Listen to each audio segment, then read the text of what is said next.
What's going on YouTube? And today coming out a late night video. So those are, I did blanch some zucchini. Oh my god, he's going off on it.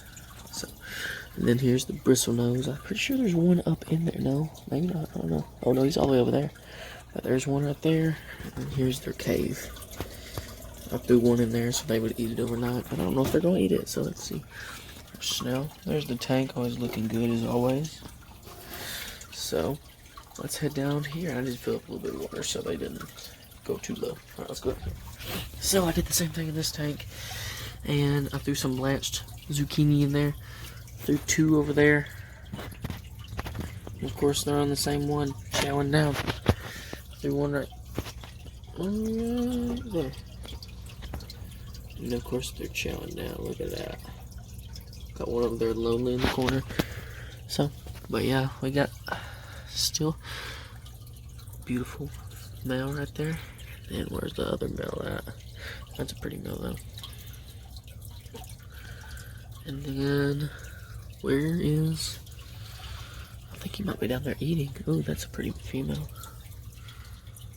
Okay, so let's see where that other male is, because I don't see him. He's not down there eating. I have no idea. He's usually really pretty, but I don't see him. Well, that's weird. Oh no, he's down there. He's down there eating. See him with that big tail? He's freaking beautiful. Well, actually I've lost him in the camera now. Of course, right when I put my camera over there, he's gone. That's how it rolls. Alright, so I do have a surprise for y'all, so let's take it over to that tank. Okay, so we did go fishing the other day, and I didn't get any good video or good footage on that, but watch this. So, there is our minnows that we used. I put them in a tank to see what they would do. Keep them alive maybe till next time so we didn't have to spend as much money on them, which they're super cheap anyways. I think it was like $53 a dozen, but there they are. They've been in here for 2 days now. They're freaking going crazy. I don't know why. I put a little wave maker in there to push some water through for them, and I put a little filter in there. Easy setup, just threw it together literally. Alright, let's take it to the mess up tank. Bam, back in it. So, of course this tank's looking green. Hey, we got 1, 2 Daniels, baby. Hopefully this tank stops being so green soon. Because I'm ready for it to stop being so green. So, we got a lot of work tomorrow. I'll take y'all back to the big tank and show y'all. Oh, shoot. I'll take y'all up to the big tank and show y'all. So, okay, we're back at the big tank. So, tomorrow, my grass comes in. And I'll be able to put all the grass in. And I'll be taking the filter from the big tank, my biggest tank now, and putting it over there. And I'll be putting all the grass in. This thing will be full tomorrow. Hopefully. Hopefully that my luck, grass won't come in and go to the wrong place. But I'm so ready to start this tank. And tomorrow we're finally going to get to start it. Hopefully. So we get to, we're going to have to plant this tomorrow. We're going to have to take it. Hold on, let me show y'all. Okay, we're gonna have to convert this tank into 3 sponge filters instead of just the regular filtration, which is gonna be hard because I think it's gonna be hard because my filtration usually comes, my beneficial bacteria is in that pad up there, and so I might leave. I don't know what I'm gonna do because it's gonna be hard. I'm gonna have a lot of mixture on this tank, so we'll just see how it goes tomorrow. Okay, so back to the main tank. What we got to do on this tomorrow is we got to, of course, add that extra filter over here. And then we're going to take our hair grass that comes in a little pod, maybe about that big. We're going to tear it apart, and then we're going to cut it and put little pods just everywhere in this tank. I've ordered 25 pods like that big, 25 of those big. So it's going to be like, it was $133. So let's hope 25 will be enough to get this whole tank settled. So, alright, let's take you back to the main tank for the question of the day and an answer for that. Okay, back at the main tank. Still chomping down over here. So, the question of the day is, what is the easiest fish to breed? In my opinion, the easiest fish to breed, of course, or we'll do the top 10, I guess. Or we'll do top 5 because 10's a lot. So, first, number 1, or we'll start at number 5. Number 5, I heard it is the bristlenose plecos. You just put a cave down, they'll do what they need to do, and go. 4th is the snails. You literally just make sure they're fed good, put some algae wafers in, feed them good, and they'll breed. So, we're 3rd is going to be your platies and mollies. Platies and mollies, they're just almost the exact same as these, just a little bit more finickier with their parameters, just like these guppies, but their parameters, you gotta watch the parameters a little bit more. They're the 3rd easiest to breed. Number 2 is, I don't know, because I've heard rainbow fish, the dwarf neon rainbow fish, breed like crazy. So, and I haven't bred them yet, but I've watched a lot of videos on it, and they just say put them in a tank and they'll breed like crazy. So I'm going to say, actually, I'm going to move my platies and mollies to 2nd, and then I'm going to put my rainbow fish, dwarf neon rainbow fish, at 3rd. Because I know for a fact platies and mollies can breed real well. And of course, number 1, the only fish I really keep is guppies. You literally throw them in a tank and they're like rabbits. They never stop breeding. Like literally, I've had this tank up for maybe 4 months. I started out with a bunch of different fish. They all died because I didn't know anything about the nitrogen cycle. Literally, I got 5 females, 2 males.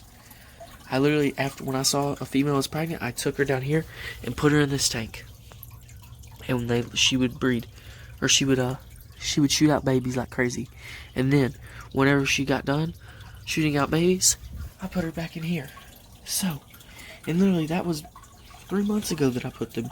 It was 3 mothers that were pregnant. I put them in there.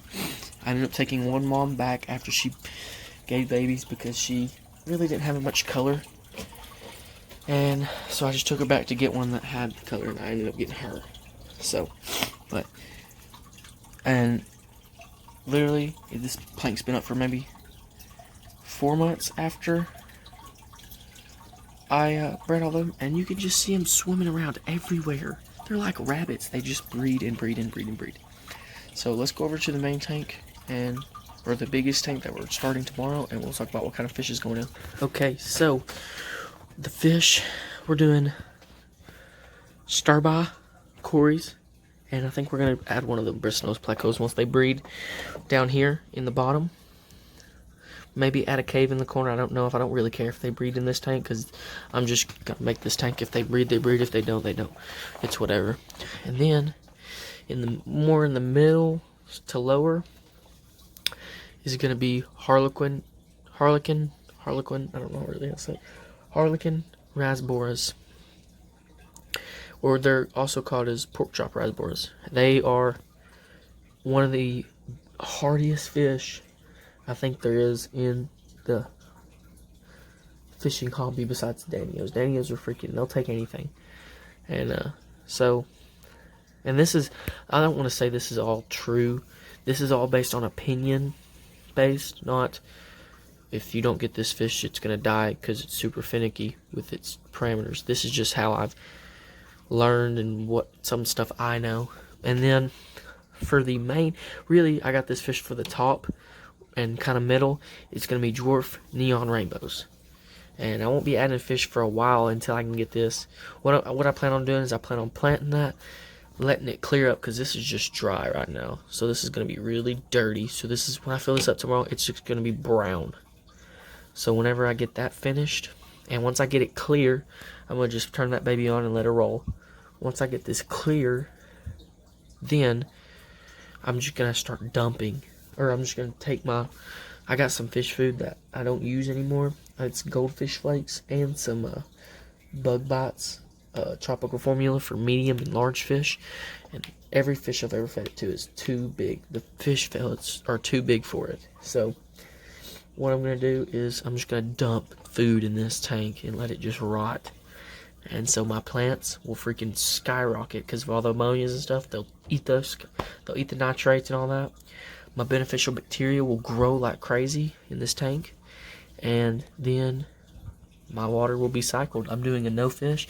I might throw the Danios in just to watch them swim around and stuff, but I'm literally just throwing those stuff in and letting it fly because literally I just want the tank to get started and cycle the right way, because every time that I've started a tank I just throw the fish in and hope for the best. But this time I want to start and cycle this tank the right way, because obviously I've done it wrong multiple times, because the very first fish tank I had, all the fish died in it because I didn't know anything about the nitrogen cycle or anything. So hopefully we can get this up and running by tomorrow, and we'll have a video on it tomorrow. So we're going to end on that note on this tank, and that's the top 5 fish you can breed. And I would start out with breeding live bears, which is your mollies, platies, endlers. Endlers are a great one because they're super easy to breed. They're easier, probably, I mean, they're about the same as guppies. But mollies, platies, endlers, guppies, swordtails. I think that might be it for the live bears, but they're a great one to start out with if you're just starting to get into breeding. Those are great to start out with because they give you hope. Honestly, you'll get confident with breeding them, and then you can move on to something maybe a little bit harder to breed. So right now I'm trying snails and bristlenose plecos, which lay eggs, which I've never done before. But I've already got the eggs for the snails, which I've shown in the last 2 videos, and we'll see how the bristlenose plecos go. So thank you all for watching. If you liked this content, just like and subscribe to the channel for more content, and I'll see you on the next one. Peace out, guys.